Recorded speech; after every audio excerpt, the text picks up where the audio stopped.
हमारी रोज़मर्रा की ज़िंदगी में बहुत से ऐसे सवाल हैं हम जिसे बहुत मासूम सवाल समझते हैं, जैसे तुमने ये क्यों नहीं खरीदा, तुम्हारे पास ये क्यों नहीं है, तुम इस शख्स के साथ कैसे ज़िंदगी बिता सकते हो, तुम उसकी बात कैसे मान सकते हो, तुम्हारे कितने बच्चे हैं, तुम्हारी शादी हो गई है।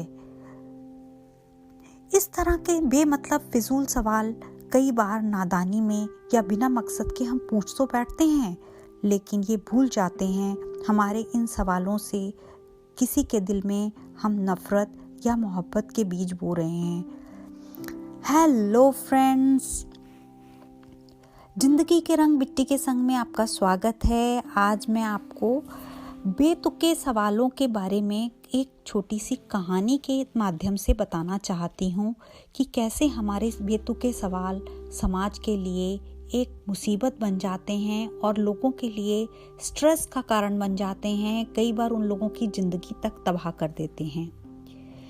एक बार एक सहेली ने दूसरी सहेली से कहा, अरे तुम्हारा बेटा हुआ है, तुम्हारे पति ने तुम्हें क्या गिफ्ट दिया? सहेली बोली, कुछ भी नहीं। उसने कहा, अरे ये क्या बात हुई, उसकी नजर में तुम्हारी कोई कीमत नहीं। सहेली ये बात कहकर चली तो गई, पर दूसरी सहेली के मन में जहर घोल गई। थोड़ी देर बाद शाम के वक्त जब उसका पति घर आया तो पत्नी को नाराज देखकर उसने कहा, क्या हुआ? फिर दोनों में खूब झगड़ा हुआ, एक दूसरे को बहुत भला बुरा कहा, यहाँ तक कि मारपीट भी हो गई। आखिर पति पत्नी में तलाक हो गया। जानते हो प्रॉब्लम की शुरुआत कहाँ से हुई? उस फिजूल की लाइन से जो सहेली हालचाल पूछने आई थी वो क्या बेतुका सवाल करके चली गई। दूसरा सवाल ये है कि एक बार हर्ष और वंश दो दोस्त थे। हर्ष ने वंश से कहा, तुम कहाँ काम करते हो? वंश ने कहा, मैं कपड़ों के शोरूम में काम करता हूँ। हर्ष ने कहा, कितनी तनख्वाह देता है मालिक? वंश ने कहा, 18,000। हर्ष ने कहा, हाँ, इतने कम पैसों में तुम्हारी जिंदगी कैसे चलती है? हर्ष बोला, क्या बताऊं यार। पर धीरे धीरे वंश का मन काम में नहीं लगता था। एक दिन उसने मालिक से तनख्वाह बढ़ाने की जिद की, जिसे मालिक ने रद्द कर दिया और वंश की जॉब चली गई। वो बेरोजगार हो गया। पहले उसके पास काम था, पर अब काम भी नहीं रहा। देखिए, इतनी छोटी सी फिजूल के सवालों ने तुझे कितना बेरुखा कर दिया।